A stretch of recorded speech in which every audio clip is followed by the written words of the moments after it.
This is the X-Zone Broadcast Network, broadcasting worldwide on broadcast affiliates and satellite program providers, including CNN Broadcast Network, Sirius Satellite Network, Star Media, Good News Radio Network, Angel Broadcast Network, Wiki Broadcast Network, and WPBN TV. For more information on the X-Zone Broadcast Network, visit us at www.xzbn.net.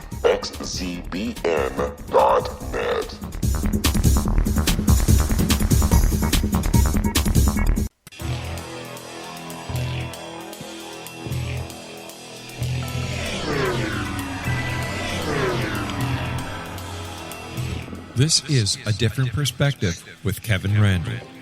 A retired U.S. Lieutenant Colonel, Kevin Randle has been studying UFOs for nearly 50 years. Kevin has investigated some of the most famous UFO cases in the world and has been consulted for dozens of documentaries about UFOs. Considered one of the leading experts into the Roswell UFO crash of 1947, Kevin has written more than 25 books about UFOs, including the recently published Roswell in the 21st Century. Now, here is the host of A Different Perspective, Kevin Randle.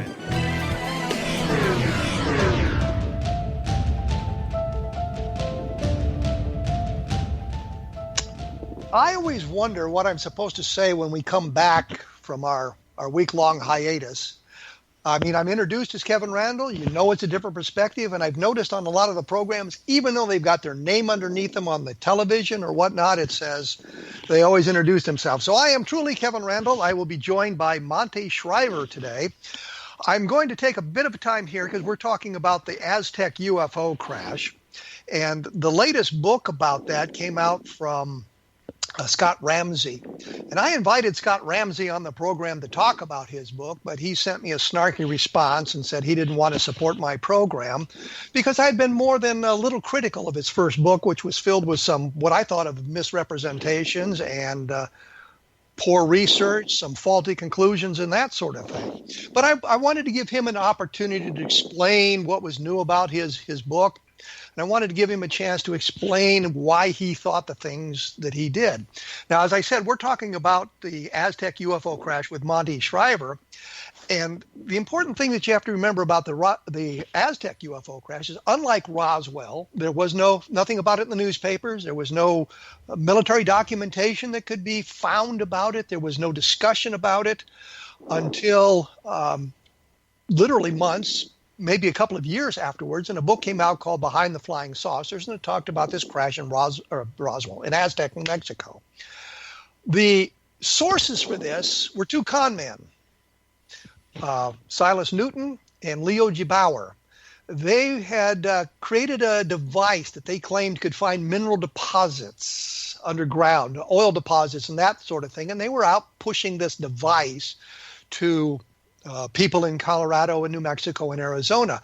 The thing was to provide, I guess, what you might say, a reason to buy this device was they were claiming it was alien technology, and it was alien technology that had been recovered at the crash of this UFO in Aztec, New Mexico.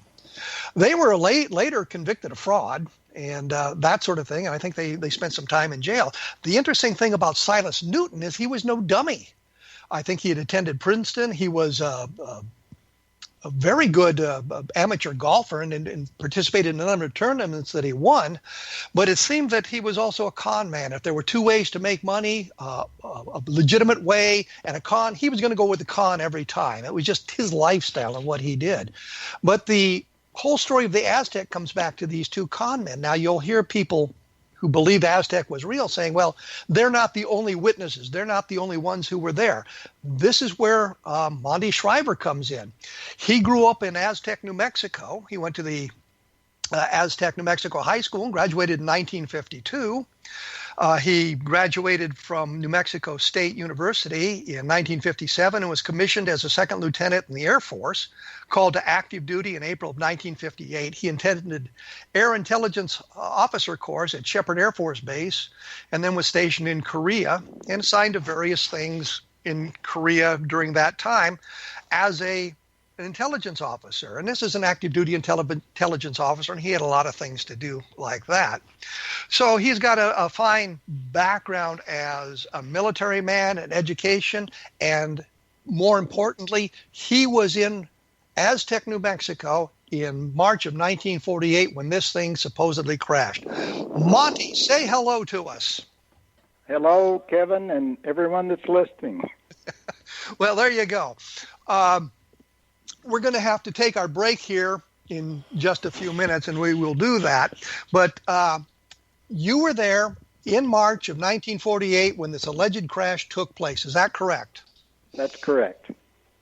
And you will be able to tell us about what was going on in Aztec, New Mexico in 1948, and then we'll be able to talk about some of the witnesses who have supposedly come forward and some of the people who are claiming that there was a crash in Aztec, New Mexico, and look at some of the problems with the witness testimony and some of the things that have been said about that.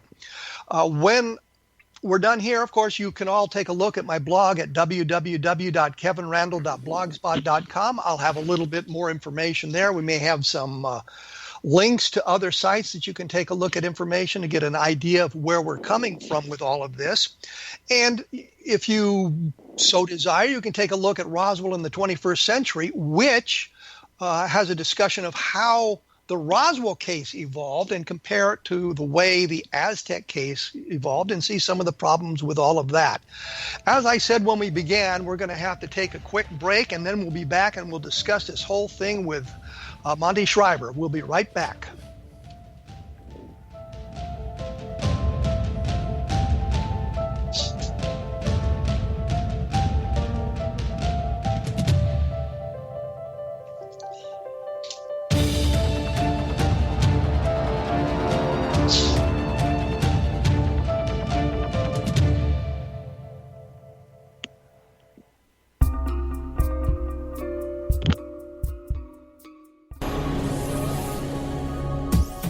This is the X-Zone Broadcast Network, broadcasting worldwide on broadcast affiliates and satellite program providers, including CNN Broadcast Network, Sirius Satellite Network, Star Media, Good News Radio Network, Angel Broadcast Network, Wiki Broadcast Network, and WPBN TV. For more information on the X-Zone Broadcast Network, visit us at www.xzbn.net.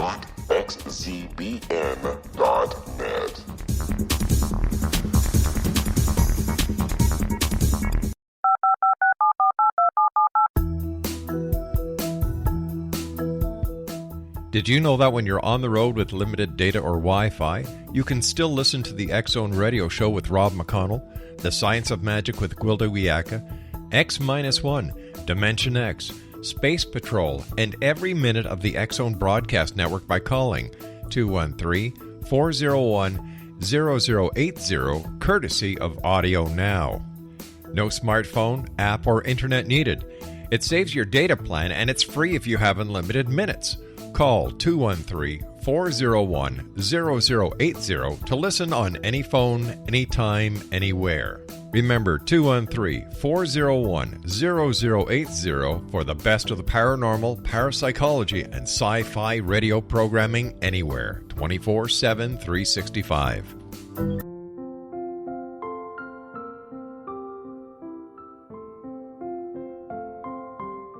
I am Dr. Carl O'Helvey, founder, president of a new cancer foundation focusing on evidence-based physical, mental, and spiritual interventions, including natural cancer cures, prayer, meditation, affirmations, nutrition, and other related holistic cancer prevention and cure modalities. These are used in cancer education, research, and financing care. I ask for your help to continue this important work by donating at www.holisticcancerfoundation.com.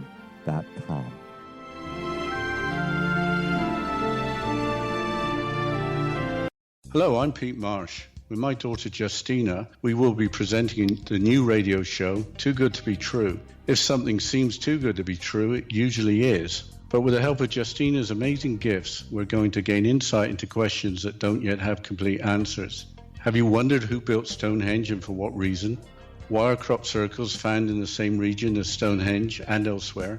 Are crop circles a hoax, or are they created with technologies that we have little knowledge of? Who built the pyramids in Egypt and also in other countries? How and why were they built? Was the Titanic switched with the Britannic as part of a gigantic insurance fraud, or for more insidious reasons? What caused the Tunguska event when trees were flattened over an 800 square mile area in Siberia? Will the new insights be too good to be true? Well, that will depend on what you are prepared to believe. Please join us as we start on this journey together.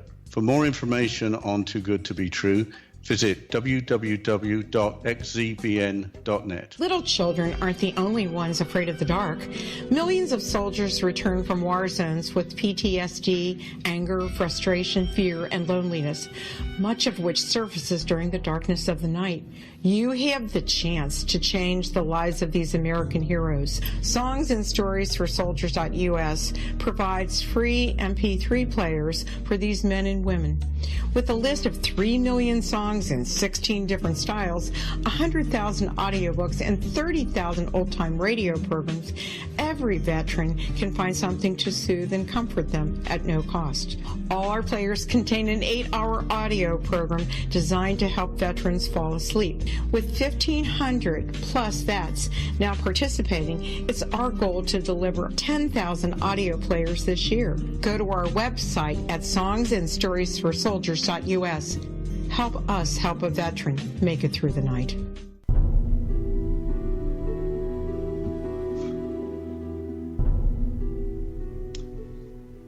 And as I promised just moments ago, we would be back, and we are. I don't know why it's necessary to announce it, because it's obvious that we were back.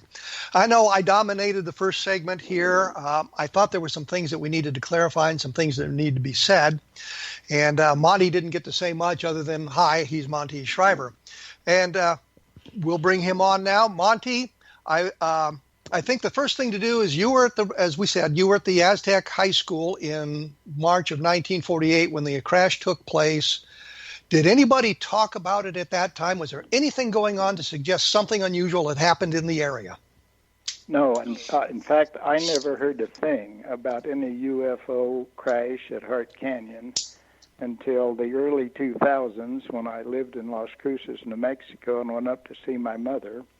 And there was a copy of the local paper there, the Talon, and it had a letter in it about the Aztec UFO Symposium, which that was the first time I'd heard about it. And there were some things in the letter about canyons and where they moved a craft, and didn't make sense to me. So I wrote a letter to the Talon and gave them my thoughts. If anyone can find that, why, it'll tell you exactly when it was. But then, so let me go back and kind of review a little of time. Well, let me make two comments here. Hart Canyon, of course, is near Aztec, New Mexico. It's just within miles of the city limits, and so we need to make that clear. And you stayed in at Aztec until 1952. So you were there in 1948, and you stayed there for a number of years after this alleged crash. Yeah, correct. Okay, so did. You were going to say before I interrupted you. Okay. I never remember hearing a thing about a saucer till sometime in the late 40s or maybe 1950. I remember a friend of mine and I were out in the backyard of his place. He had one of these old cardboard telescopes, and we were trying to see if we could see anything in the sky, and we couldn't. And the only thing I could think of, that might have been at the time of the Farmington Armada. Now that was the Farmington Armada was in 1950. Is that correct? Yeah, that's correct. And this was a series of sightings near Farming, New Mexico, which is not all that far from Aztec. That's right. And, that could have been why we were out with our telescope, looking around. I really don't remember. But this has really nothing to do with the Aztec crash. No, nothing to do with it. It sure didn't. So what I did after I went to the meeting, I attended the UFO Symposium in 2011, which was the only time I attended it, and unfortunately it was the last time it was on. And I heard about some more about the books that were written about it. I heard about Scully's book, Bill Steinman's book. Now, Scully's book, Scully's book was Behind the Flying Saucers, and Steinman's book was UFO Crash at Aztec, which came out in 1968. And although I hesitate to say this, it was co-authored by Wendell Stevens, who spent 6 years in jail for child molestation. So I'm not really sure there's anything Wendell Stevens could say that we would really care about hearing. But he was a co-writer on this book with Bill Steinman. And you were going to say, and then finally there was Scott Ramsey's book. Yeah, Scott. So I got all three of those books and started reading through them. Well, I saw a few things in Scully's book, and then it gave me concern. I just couldn't understand how it could be right. Steinman's book, although there were some interviews in, I'll refer later.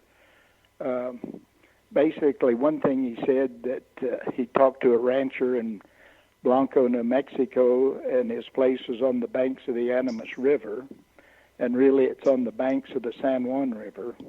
I mentioned that in my first book, and then in Ramsey's second book, he said it was now on the banks of the Navajo River. So it's these kind of inconsistencies that really piqued my interest. But when you look at something like that, and these really fine details, especially with people who don't live in the area, I mean, are those sorts of mistakes really kind of relevant, or the kind of things you would expect? I mean, when I look at stuff that's done by people who've never served in the military, you of course have. But they make a lot of mistakes about the military, the way it works, the way it operates, and that sort of thing. And it just is sort of a position of ignorance as opposed to anything that is really relevant to the discussion. And isn't that kind of detail that sort of thing kind of irrelevant to the discussion of a crash? Well, not really in my opinion. What I was looking at, because Stan Friedman really bragged about Ramsey's research. So I said, let's go in and look at all of the research. And my view is if he's got 30 items that he says are true, and I can prove 15 of them are wrong, then I'm convinced I'm not going to trust any of the other 15. And this was just one of the many. Sure, this was a minor one, but the point is I'd corrected it in my book, and he turned around and changed it to another river that's either further away. I mean, that's a minimum thing, but I found error after error in his book that I've detailed. Well, let's talk about this fellow named Nolan, which is, I guess, an important part in the story now. He is an alleged eyewitness to the recovery operation in Hart Canyon, Aztec, New Mexico. What do we know about him? As far as I'm concerned, I've totally discredited him, and he's totally discredited himself. First, he said he lived in Mancos, Colorado, and worked around Aztec. He said that he got up at 5 o'clock in the morning in Mancos. It's about a 50-mile drive from Mancos. So that meant, if it took him an hour, he got up at 4 o'clock. And then you have to get up and, make your coffee, et cetera. I said, okay, he got up at 3:30. If he did that 5 days a week, then he said as a 19-year-old boy, he also knew everyone in Aztec. He was familiar with all of the law enforcement people that were there. And he said later that after he left Mancos, he moved to Aztec, worked in the oil field, and was a known worker in the community of Aztec. Well, I went to my class reunion, I think it was, after I'd done this research, and I said, does anyone ever remember a Doug Nolan living or working in Aztec? Remember, Aztec had about 800 people in 1950. Everyone knew everyone else. And if he had worked, and many of the people that were in my classes there, I had the class of 51 and 52, worked for El Paso Natural Gas. They either had business there or we should explain that Nolan claimed he worked for El Paso Natural Gas in 1948, because that's an important point. Correct. So you asked your classmates, did they know this fellow who'd worked at El Paso Natural Gas in any time frame in Aztec, New Mexico? And their answer was? Not one of them had ever heard of him. And many of these people were businessmen that lived there, which was quite odd because everyone knew the people there. And let's see, I got some more notes about him. Well, let's go ahead.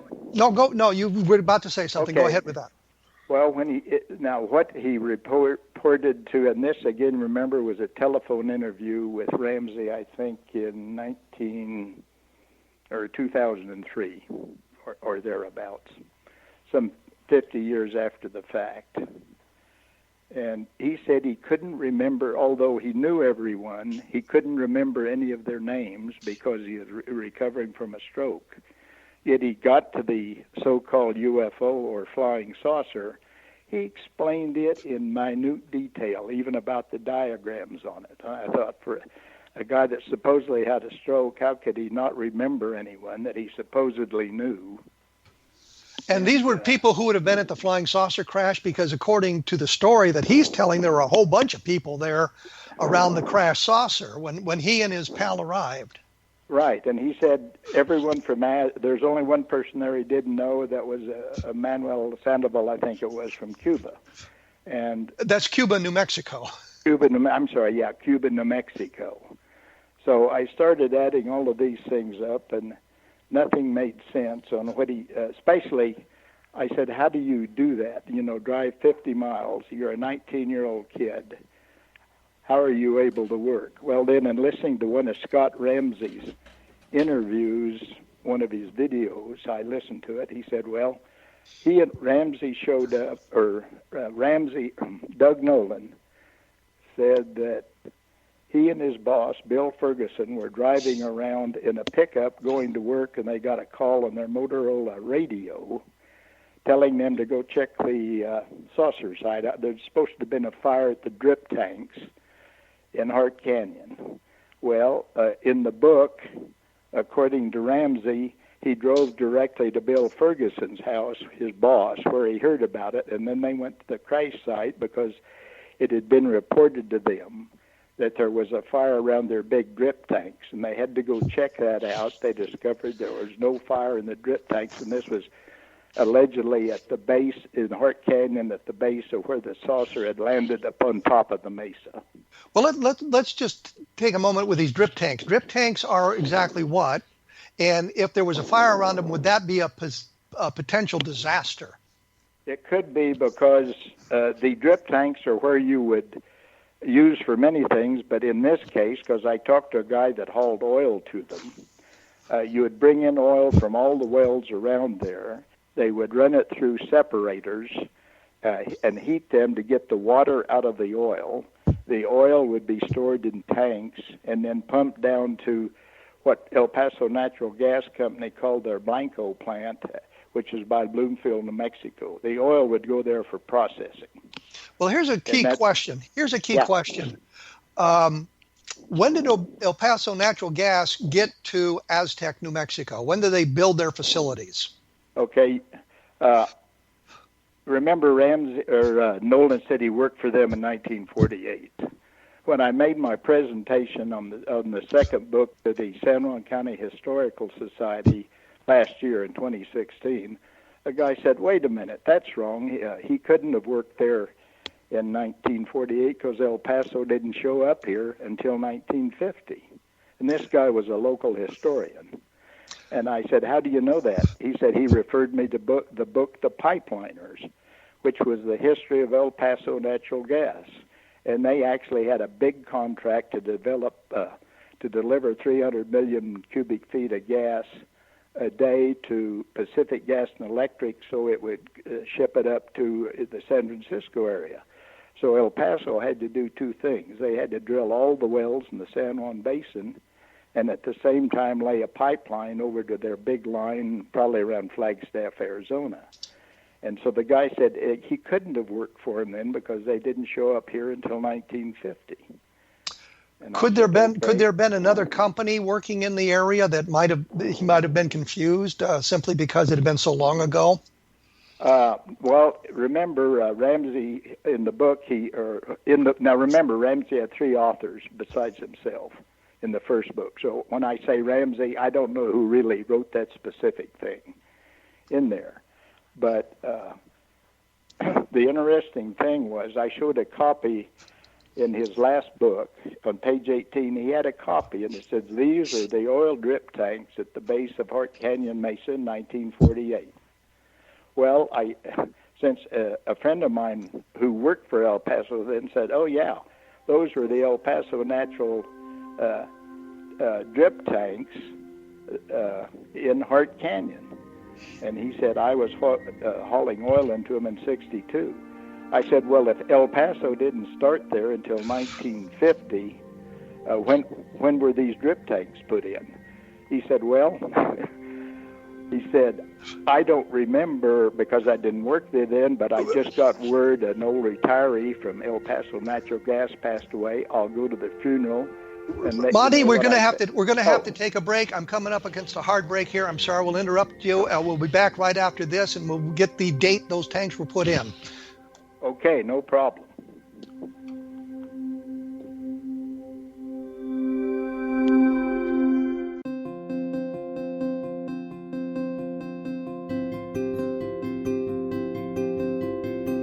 Dreams are our personal gateways into infinite wisdom. Don't miss shamanic counselor and indigenously trained dream decoder Sandra Corcoran's inspiring book, Shamanic Awakening Between the Dark and the Daylight. This remarkable work chronicles Sandra's 35 years of experience with diverse wisdom keepers and her initiations throughout the Americas and across the British Isles, Turkey, Greece, and Egypt. Sandy's knowledge of symbology, psychology, and myth influence her dream blog and workshops. Sandy offers private tarot readings, international journeys, a meditative CD, as well as her book, Shamanic Awakening, to encourage you as you navigate this earth walk, creating a deeper connection to yourself and all that is. Find this and more at Sandy's website, starwalkervisions.com.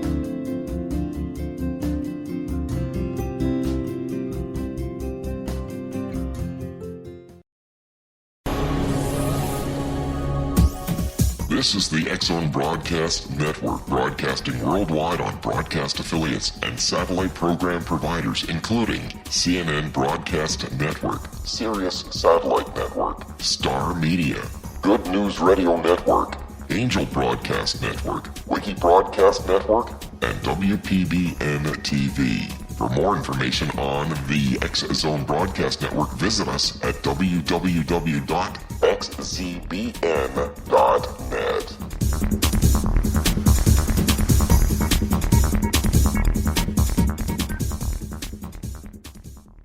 How would you like to be able to read other people's minds? Well, the next best thing is here. When you know how to read a person's name, you know how the person thinks, feels, and behaves. Each letter in our name holds a key to unlock our true essence. Our name contains both our gifts and challenges in this lifetime. Mnemology science discovers personality secrets hidden in the placement of the letters of our names, including the first and last impression people remember about us.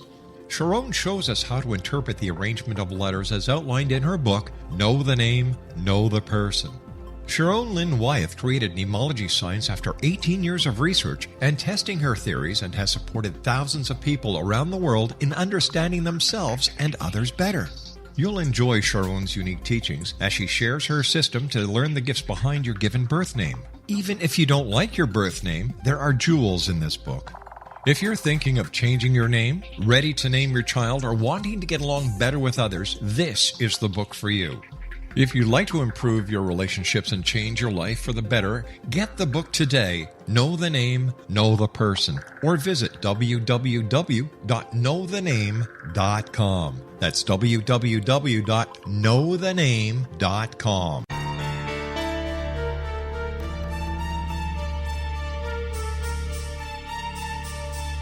Hello, I'm Justina Marsh, and with my dad Pete, we are going to present a new show called Too Good to Be True. Together, we are aiming to discover more truths about this world and beyond. Do you have unanswered questions about the world? Do you ever wonder about aliens, conspiracy theories, or the universe? There are many shows discussing subjects such as pyramids or UFOs, but we want to relay this information based on our own research, including from spiritual means. Hopefully, listeners will be helped with their own beliefs and will appreciate the psychic insights that add to the previous research and information. We both look forward to sharing this insight and beginning this journey with our listeners. Visit xzbn.net for more information about when to listen.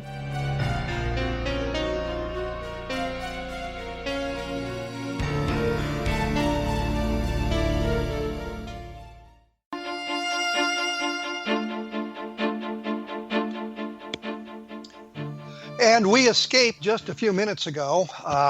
We were right up against a hard break. I was hoping that Monte would tell us when those drip tanks were built before I broke in, but he just was dragging it out a little bit long. So we'll get back to that. The drip tanks that are allegedly that our pal Doug Nolan was working at were built in Hart Canyon in what year, according to the documentation?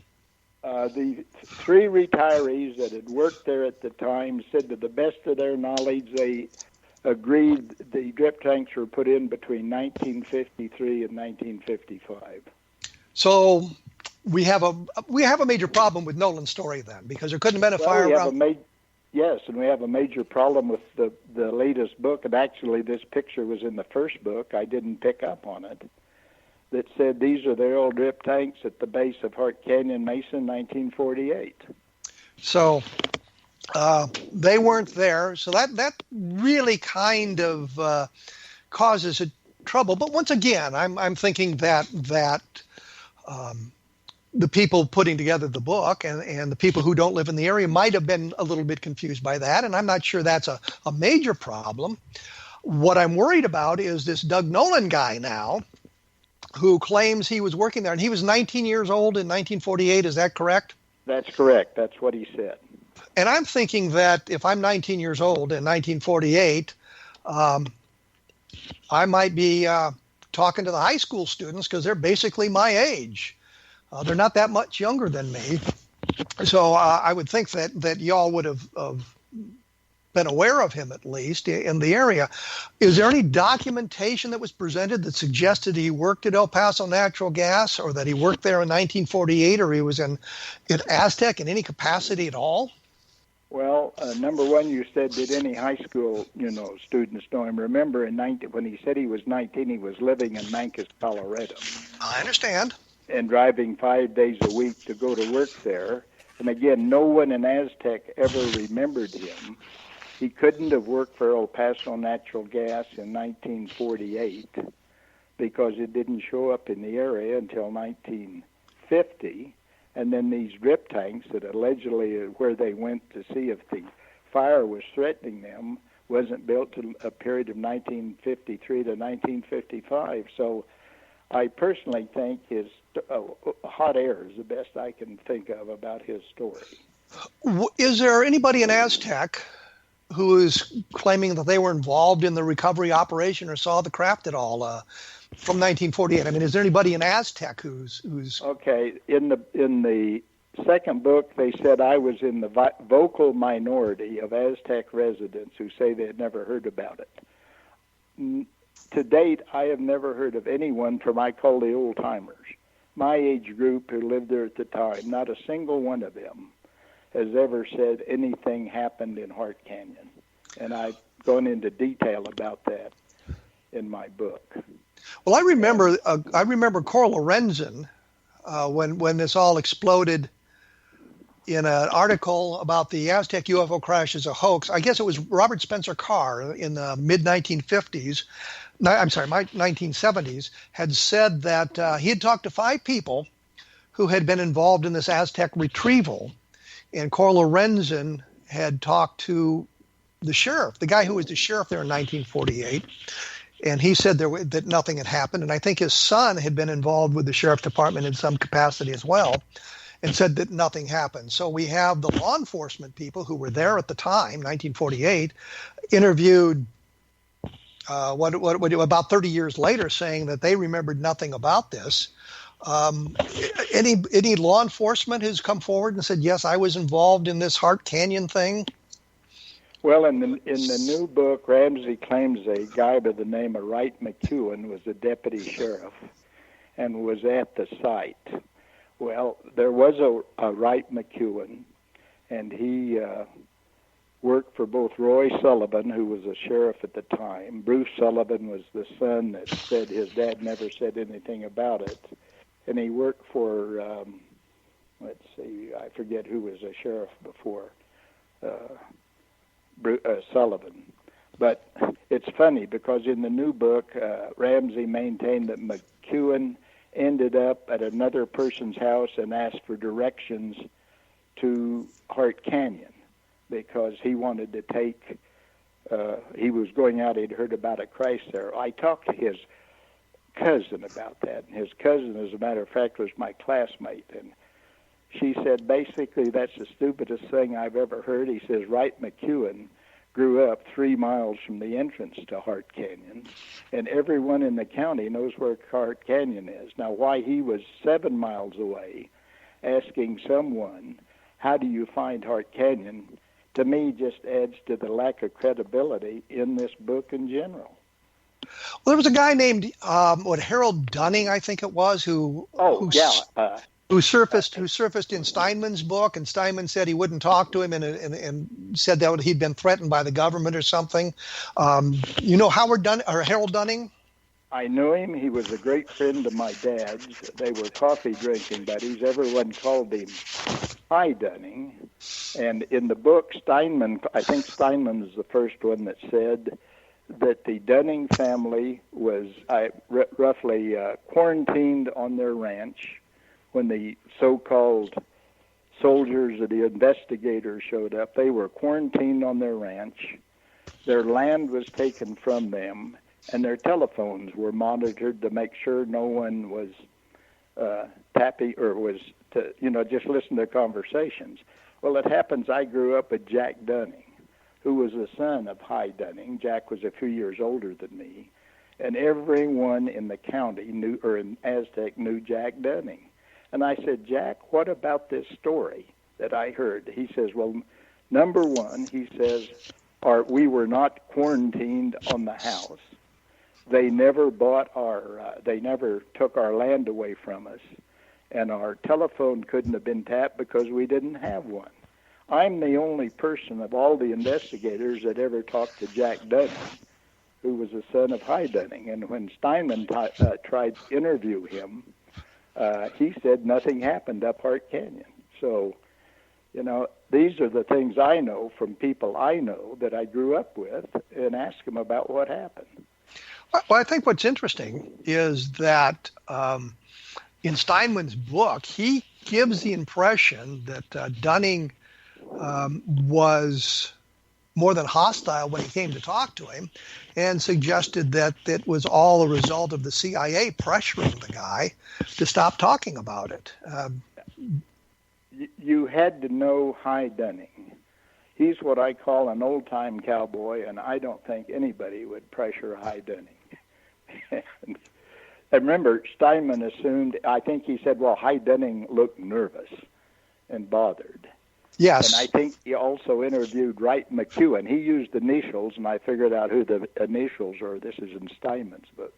He interviewed Wright McEwen. He said it was on his tractor. If I recall, I'd have to go back and look specifically. I thought it was Hi Dunning on the tractor, but you could be right. But one of them was on a tractor. Yes. I think it was Wright McEwen, and this is the one that said he never went up Hart Canyon and he never knew anything about it. He's the one that, in the latest Ramsey book, said he had to ask directions on how to get there, which, that's just incredible to think that. When I made my first, there's so much more we haven't got into, about the roads and all of the embellishments in there. I got a list of all.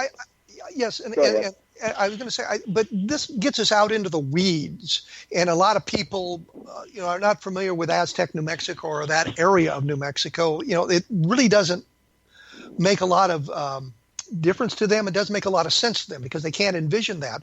But when you begin talking about witnesses like Hi Dunning, who was there, you who were there, and the problems with some of the stories like Doug Nolan is telling, that becomes an important point to understand the whole Aztec thing. I don't know if you've done any research on this, but there was a guy named Donald Bass who they claimed was involved in this in some fashion. Are you familiar with that story at all? Only because of what Virgil Riggs said. Okay. And I've got more questions about Virgil Riggs than you can imagine, about his veracity, if you will. What Riggs did, and this is in the book, I think in 2007, in 2007, he wrote a detailed story about how he was growing up in Aztec in the 40s and 50s, and he heard in the school, the students were talking about the incident. Had you heard about the crash in Hart Canyon and everything? Well, of course, this was the time when neither I or my friends knew anything about it.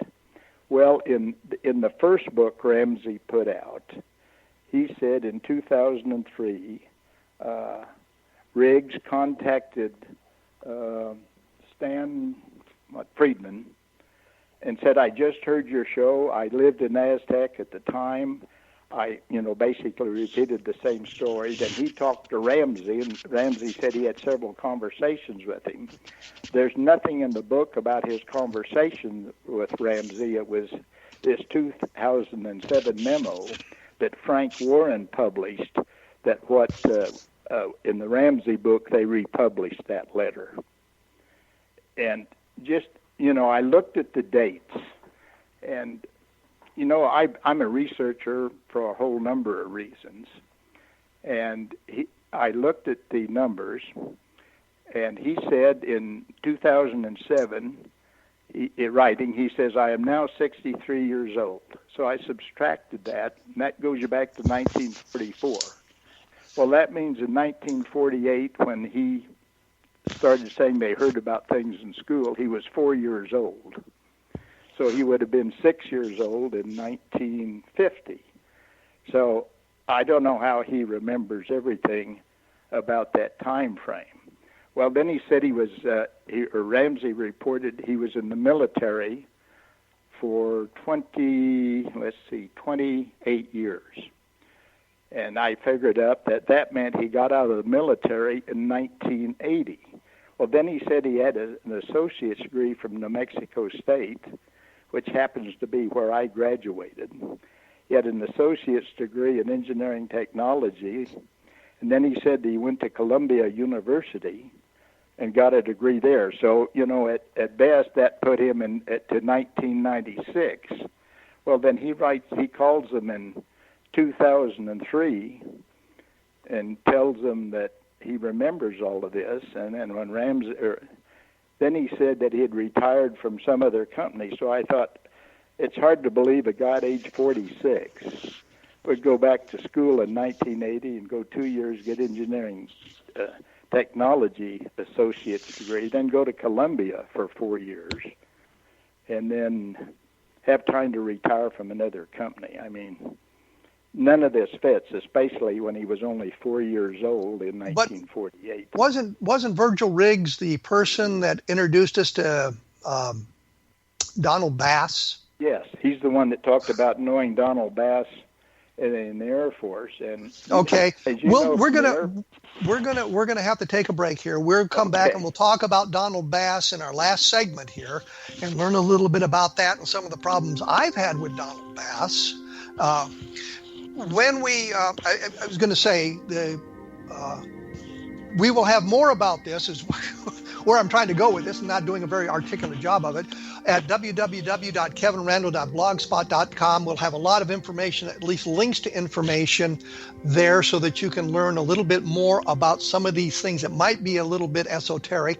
And when we come back, we're going to learn about Donald Bass and how that all fits into the Aztec, New Mexico story. So we will be back right after this.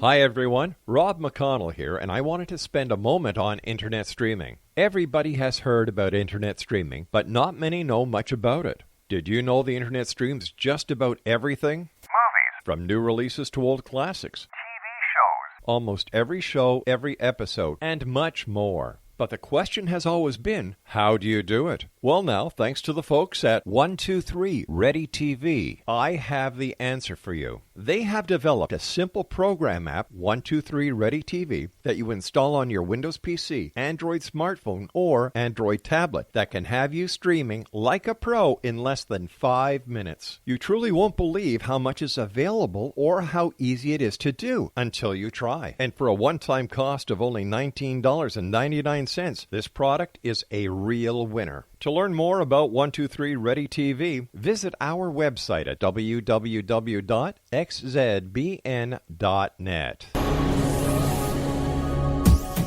This is the X-Zone Broadcast Network, broadcasting worldwide on broadcast affiliates and satellite program providers, including CNN Broadcast Network, Sirius Satellite Network, Star Media, Good News Radio Network, Angel Broadcast Network, Wiki Broadcast Network, and WPBN TV. For more information on the X-Zone Broadcast Network, visit us at www.xzbn.net.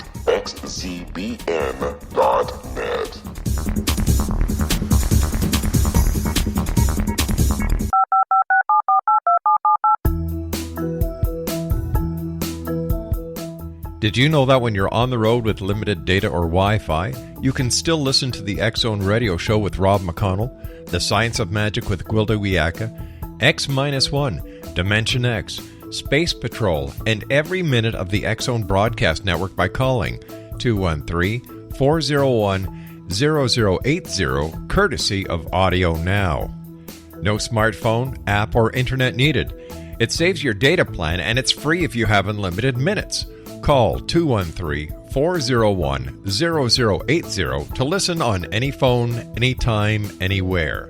Remember 213-401-0080 for the best of the paranormal, parapsychology, and sci-fi radio programming anywhere, 24/7, 365.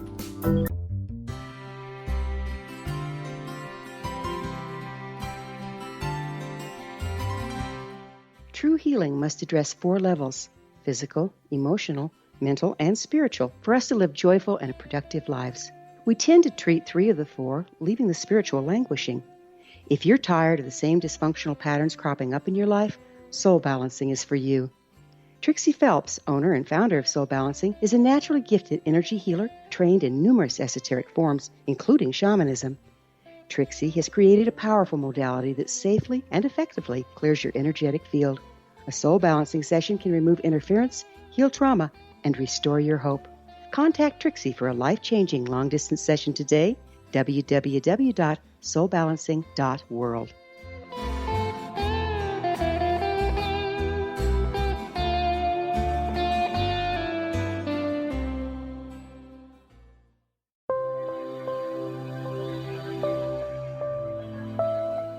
There's a legend shared by many indigenous cultures of a time when the nations were cast to the 4 corners of the world.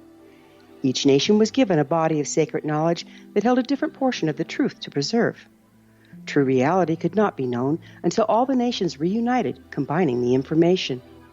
If a single one was missing, the world could not be reborn and darkness would prevail. The Science of Magic Radio is dedicated to reuniting the sacred knowledge. With the understanding, none of us has all the answers, but together we can open new perceptions and possibilities. Through our combined vision, the world can be reborn into a place where darkness no longer prevails. Join me, Gwilda Wiyaka, and the Science of Magic daily on the X-Zone Broadcast Network, xzbn.net, or visit us at thescienceofmagic.net.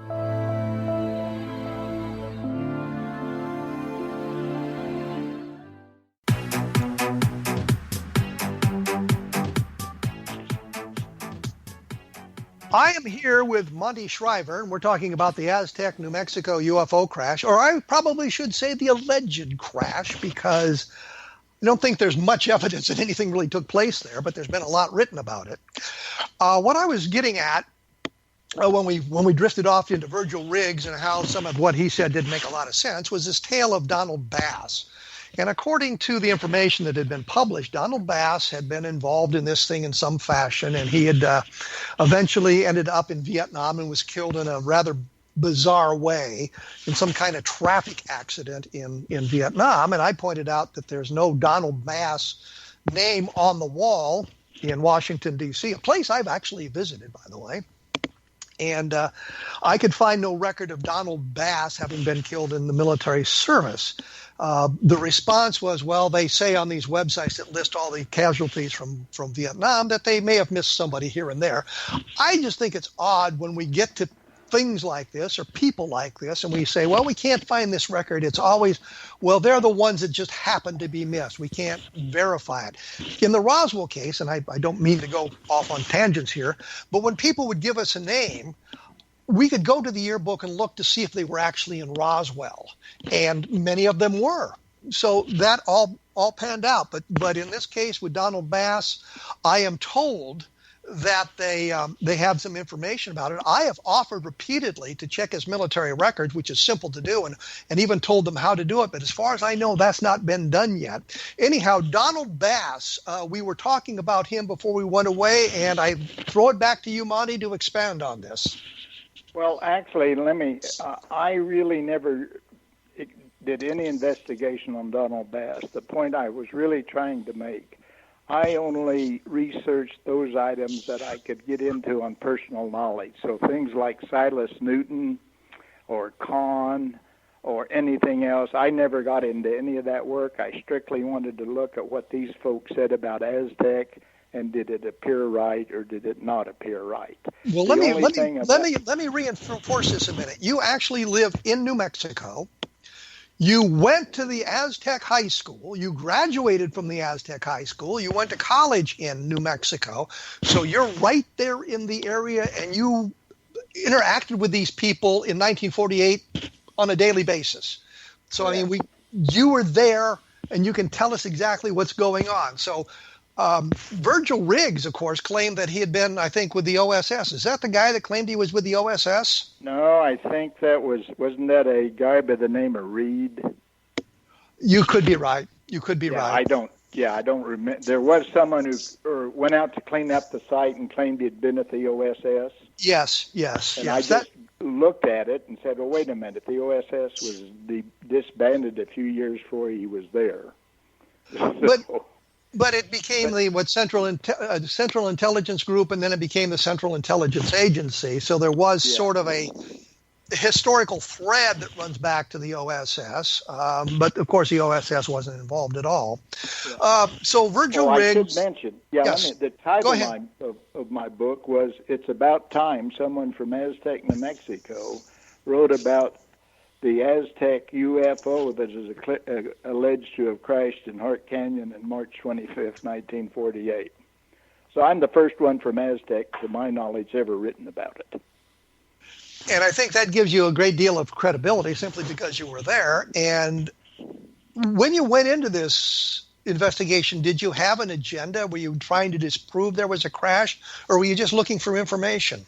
Well, since I'd never really heard about it, I thought, here's 3 books that maybe it'll prove to me it was out there. Because I had no preconceived notion. I just knew I'd never heard about it. And I thought, well, I'm going to research these 3 books and see, what it tells me. And I've reported what I found. And I should say, in all the years, although I was aware of I never paid any attention to them. Of course, I knew about Air Force Reg 200, I think that was the blue book. 200-2, Air Force Regulation 200-2, and then it became Air Force Regulation 80-17, I believe.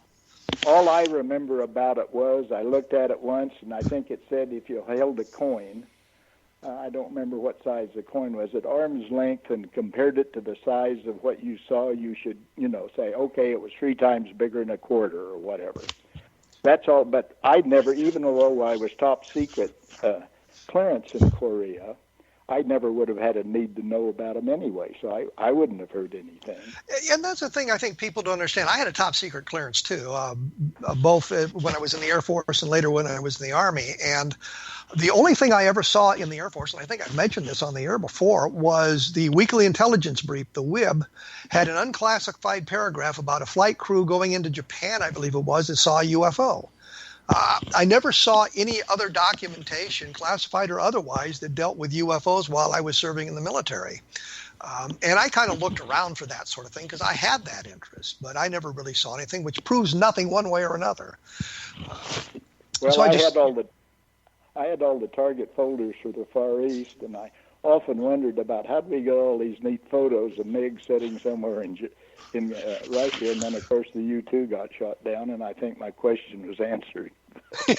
Well, that's the other thing I noticed. We had photos that were classified, but it wasn't because of the subject matter of the photo. It was because you might be able to identify where the photo had been taken, and that could compromise a source in some fashion. Yeah. Or might have compromised the U-10 Our target folders told you exactly where it was at, and that's why we kept them under lock and key. Yes, we have to do that. We've got just a couple of minutes left here. Okay. Is there something else that you find really outrageous about this Aztec story that you'd like to talk about? Well, I guess one more thing real quick was all the comments. Well, one thing I'll mention, in just one of his asides when he was looking for, this would have been Ramsey, looking for a radar site, he said it was right by El Vado Dam in New Mexico that was built to provide power for the installation at Los Alamos, which they didn't start building till late 42 or early 43. So I knew some about the history of the dam, and I worked it up. It was built in 1934 by the Bureau of Reclamation to provide water for the Middle Rio Grande Irrigation District.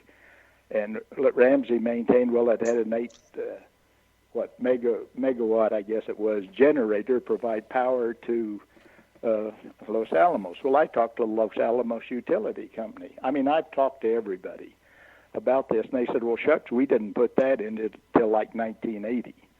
So there again, he just threw out a term and made it assume like it was correct.